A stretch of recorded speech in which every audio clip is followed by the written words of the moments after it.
Dalam buku Saku IKN, tol laut dengan teknologi modern ini jadi bagian infrastruktur. Ini dalam rangka memperluas pengembangan kota dan konektivitas antar dan dalam kota. Mempermudah mobilitas dari kota Balikpapan dan sekitarnya menuju ke ibu kota negara yang dipisahkan oleh Teluk Balikpapan. Pembangunan tol laut di IKN mulai di tahun 2024 ini. Timbul pertanyaan, kenapa memilih tol laut yang nilai proyeknya begitu fantastis? Kenapa tidak jembatan konvensional saja? Selengkapnya dalam video Automania berikut ini.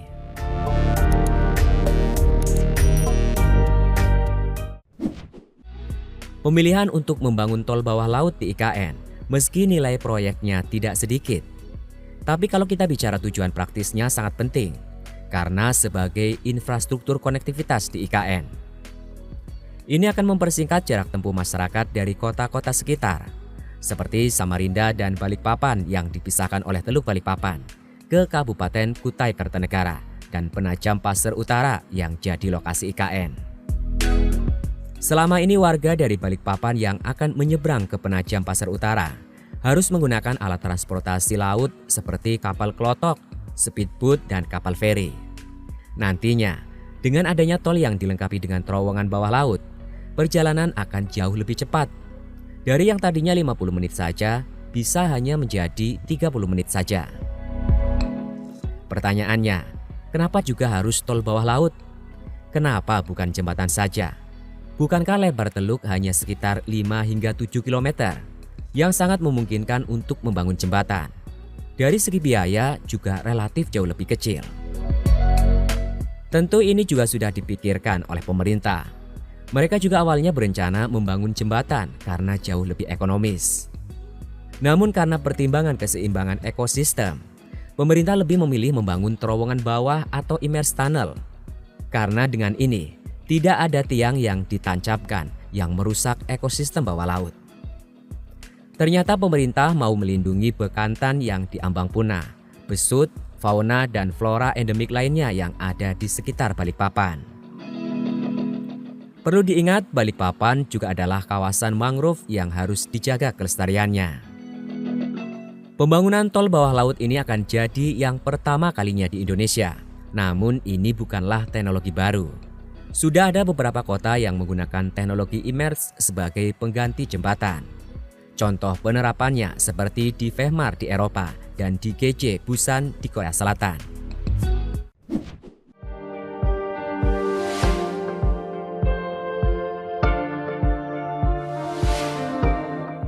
Immerse tunnel atau terowongan terbenam adalah jenis terowongan bawah air yang terdiri atas beberapa segmen ruang kedap dan dibangun melayang di lokasi terowongan yang nantinya ditenggelamkan lalu dihubungkan satu sama lain.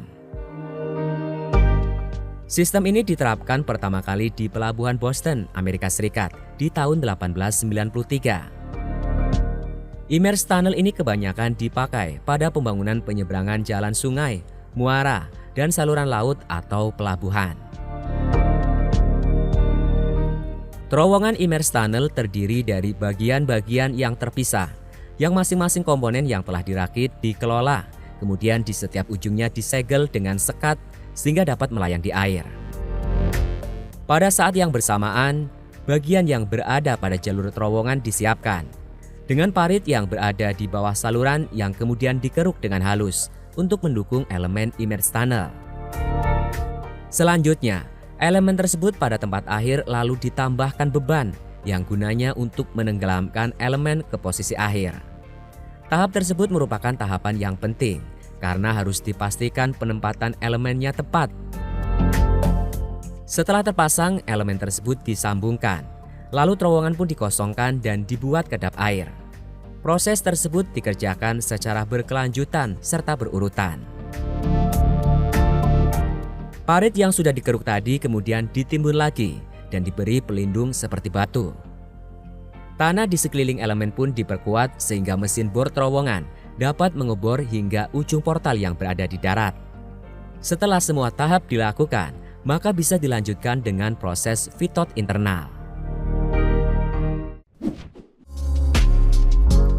Karena teknologi immerse tunnel tergolong baru, pemerintah lewat PT Hutama Karya menggandeng perusahaan konstruksi Korea Selatan Daewoo E&C. Dipilihnya perusahaan asal Korea ini karena pengalamannya dalam menggunakan teknologi immerse tunnel saat membangun jembatan Goga sepanjang 8,2 km yang menghubungkan kota Busan dengan Pulau Gece.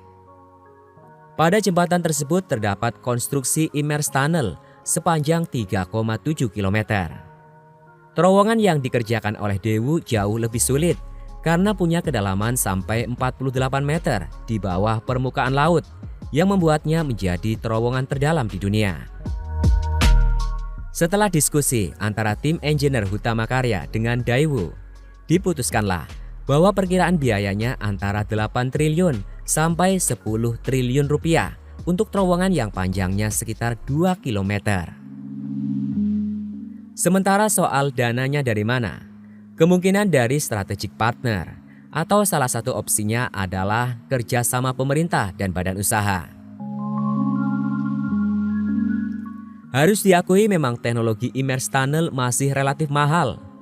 Tapi kalau kita bicara kelebihan, memang ada banyak kelebihannya. Ambil contoh, terowongan bawah air ini punya metode perawatan yang lebih mudah. Ditambah gangguan lingkungan relatif lebih kecil dibandingkan jembatan konvensional.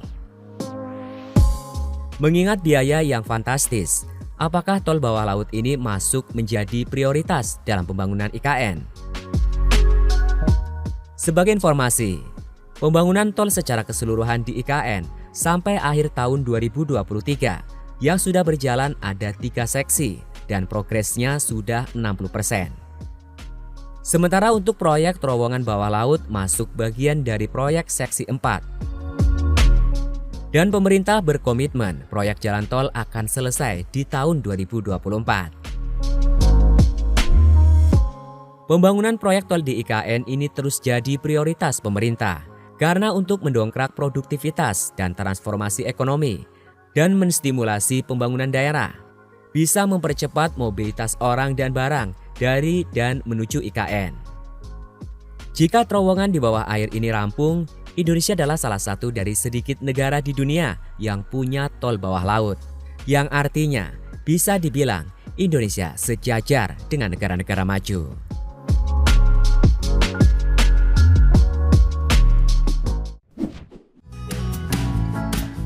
Kemegahan yang ditawarkan IKN tentu akan terwujud bila pengganti Jokowi mempunyai visi yang sama. Jadi besar kemungkinannya terowongan yang akan jadi kebanggaan ini memang benar-benar akan diwujudkan.